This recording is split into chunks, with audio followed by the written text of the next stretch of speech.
If you're over 60 and still battling that sharp, burning pain shooting down your leg, I've got news for you. The stretches you've been told to do, they're not fixing the problem, they're only covering it up. See, most people think sciatica starts in the leg, but that's not where the real issue is hiding. In fact, the actual cause of your pain is something completely different, and it's the reason your symptoms keep coming back no matter how much you stretch. In this video, I'm going to reveal what's really triggering that nerve pain and show you 3 simple moves that not only take the pressure off instantly, but can actually keep it from flaring up again. And stick with me until the end, because I'll also uncover the 3 biggest mistakes people over 60 make that secretly make their pain worse. Chances are you're doing at least one of them right now. What sciatica really is. Now here's where most people get it wrong. They feel the pain shooting down their leg, so naturally they assume the leg is the problem. But the truth is, sciatica doesn't actually start in your leg at all. It begins much higher up in your lower back. The sciatic nerve is the single longest nerve in your entire body. It starts in the lower spine, travels deep through your hips, runs all the way down the back of your thighs, and even reaches your feet. When everything's working smoothly, you don't even notice it. But the moment that nerve gets pinched or compressed in the lower spine, the signal gets disrupted, and that's when the pain, burning, or numbness starts firing down your leg. Think of it like this. Imagine your sciatic nerve as a garden hose. When water flows through the hose with no pressure on it, everything works fine. But if someone steps on that hose, the flow gets blocked. And it doesn't matter if the blockage is up near the tap or halfway down the line. The water stops moving properly everywhere. That's exactly what happens with sciatica. The pain shows up downstream in your leg, but the real cause is the foot on the hose, the pressure in your lower back. And here's why this matters. If you're only stretching your legs or massaging your calves, you're not actually removing that pressure at the source, which is why so many people feel temporary relief only for the pain to come roaring back. The key to lasting relief isn't chasing symptoms in your leg. It's fixing what's happening in your spine. And once you understand why that pressure happens, especially if you're over 60, you can start using the right movements to finally calm the nerve down for good. Root cause for different age groups. So if the real problem isn't your leg, then what's actually pressing down on that sciatic nerve in the first place? Well, the answer depends a lot on your age. For younger adults, say people in their 30s or 40s, the most common culprit is a disc herniation. That's when one of the soft cushions between your spinal bones bulges out and presses on the nerve. It sounds scary, but here's the surprising part. True herniations are actually pretty rare. And if you're over 60, they're even less likely to be the reason you're in pain. For people in their 60s and beyond, the story usually looks very different. Instead of disc herniations, the pain is more often linked to natural age-related changes in the spine. Things like spinal stenosis, degenerative discs, or even a touch of arthritis. And here's something that might put your mind at ease. These changes are a lot like wrinkles or gray hair.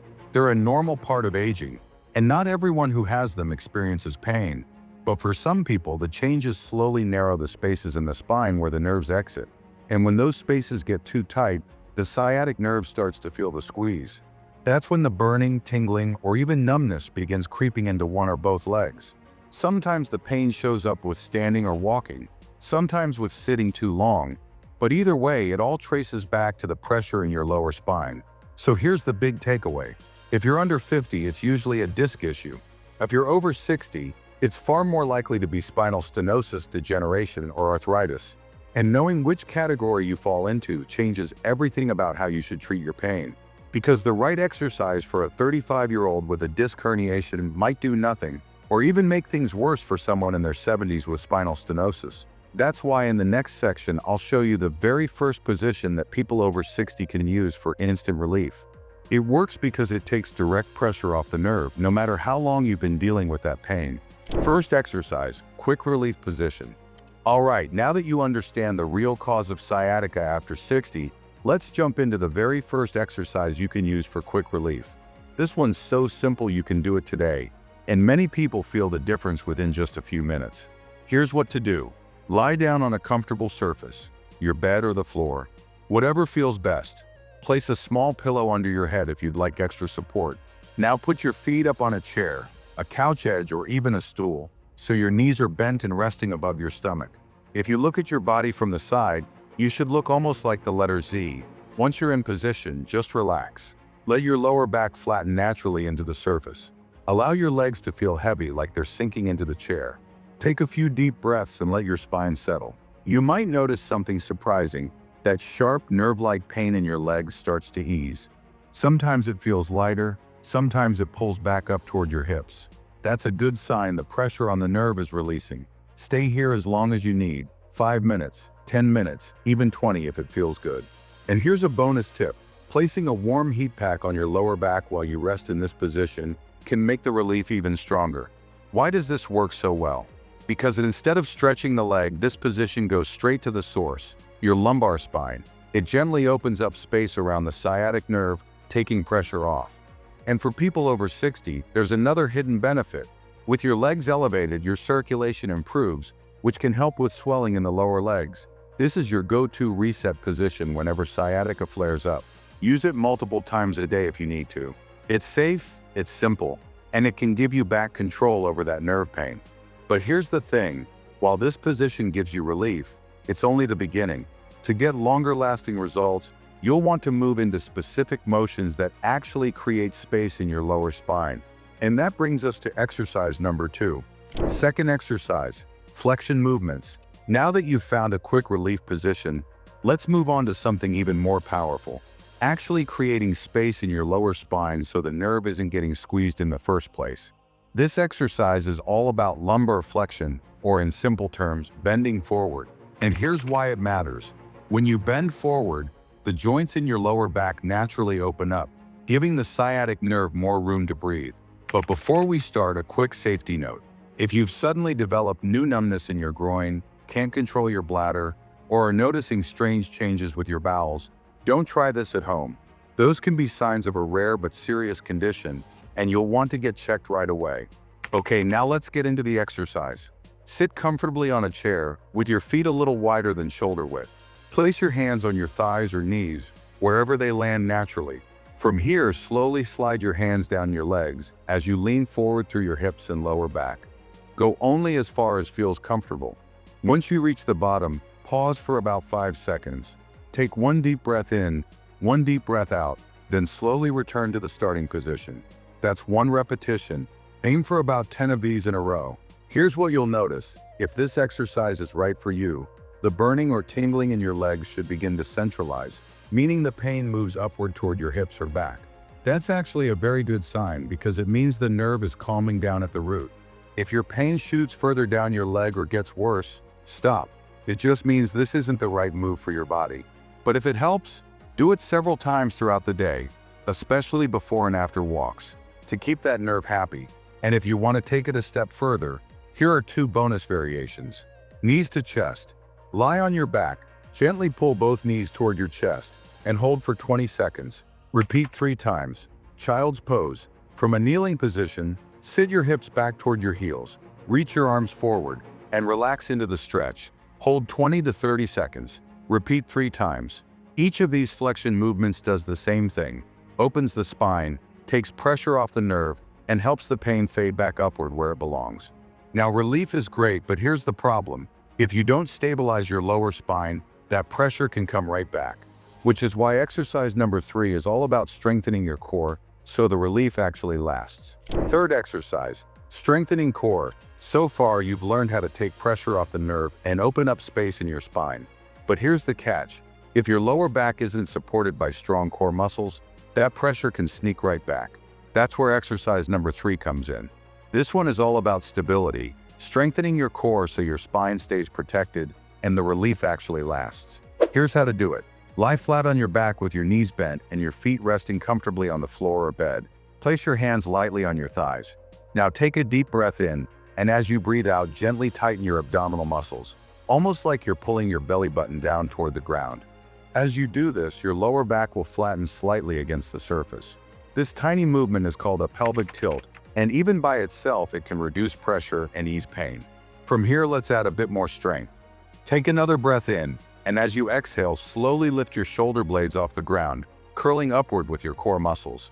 The key is to use your stomach muscles, not your neck or chest, to do the work. Hold at the top for a second or 2, then lower back down with control. Start with 2 sets of 10 to 15 repetitions. If your neck feels strained, You can place your hands behind your head for light support, but don't pull. Let your core do the lifting.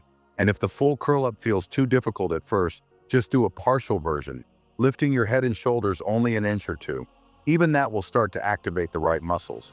Over time, as your core gets stronger, you'll notice it's easier to move, easier to sit or walk for longer, and most importantly, your sciatic pain won't flare up as easily. So now you've got the three essentials: a relief position, a movement to create space, and a strengthening exercise to keep that space open. But here's the truth. Even if you do these perfectly, there are a few common mistakes that can undo all your progress. And chances are you're making at least one of them without realizing it. Let's break those down next. 3 mistakes that make pain worse. Now here's something most people never realize. Even if you're doing the right exercises, a few everyday habits can quietly undo all your progress and keep your sciatica flaring up. So let's go over the 3 most common mistakes people over 60 make, and more importantly, how to avoid them. Mistake number 1, forcing perfect posture. We've all heard the advice: stand up straight, shoulders back, chest out. But for older adults dealing with sciatica, that position can actually make things worse. Why? Because arching the back narrows the space in your lower spine, the exact opposite of what we want.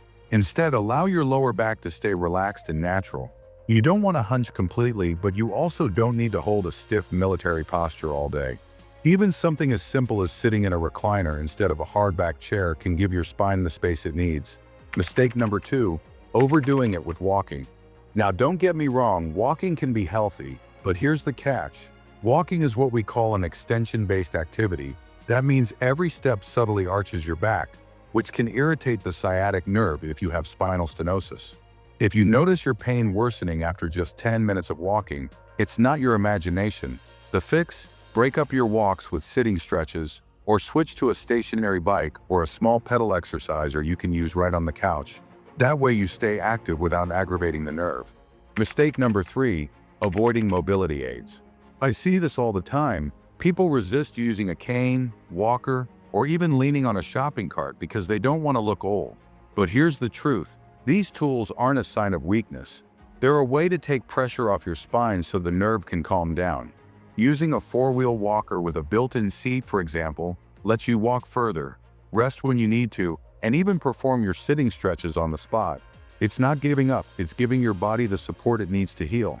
So here's the bottom line. Don't sabotage your progress with posture myths, overwalking, or avoiding tools that can help. Small changes in how you sit, walk, and move can be the difference between constant flare-ups and finally getting lasting relief. And if you've mastered these exercises and avoided these mistakes, you might be wondering, what about the stiffness and aching in your joints that often comes along with sciatica? Well, that's exactly what we'll tackle next. Take back control from sciatica. So here's what we've covered today. You discovered that sciatica pain doesn't actually start in the leg, it begins in the lower spine. You learned 3 simple but powerful moves: a relief position, a forward bending exercise to open space, and a core strengthening routine to protect your back long term. And we exposed the 3 hidden mistakes that quietly make sciatica worse, so you'll know exactly what to avoid. The most important thing to remember is this: sciatica isn't just something you have to put up with as you get older. With the right movements and the right habits, you can take pressure off the nerve, calm the pain, and finally get back to living without that constant burning or tingling slowing you down. If this video helped you, make sure to hit that like button, leave a comment sharing your experience, and subscribe so you don't miss more tips on staying strong, mobile, and pain-free after 60. Thanks for watching,